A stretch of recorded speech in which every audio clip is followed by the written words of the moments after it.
Welcome to the Jersey Shore and my miniature French fry and lemonade stand. I'm just going to briefly go over what I made. I wanted to make this because I am obsessed with French fries, and there's just something so good about the lemonade you get on the boardwalk at the Jersey Shore. I got this kit from miniatures.com to do their build along for their creatin' contest, and I'm finally putting some finishing touches on it.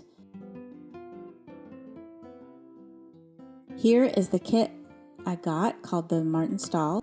I gathered some things already made, got from miniatures.com, and then I pretty much made the rest.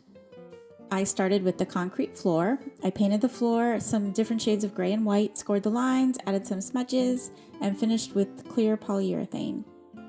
The wall tiles are just printed on paper, and I went over each one with Mod Podge to add some depth and gloss to them. I made these cartons out of craft paper. I designed and 3D printed a lot of cups.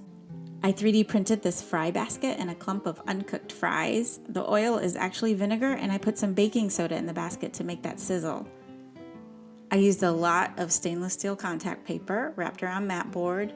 I designed and 3D printed the lemonade dispenser, the French fry cutter, and I made the potatoes and all the French fries out of polymer clay. If you want to see a more in-depth tutorial for how I made any of these things, please leave me a comment because I'll be working on more videos.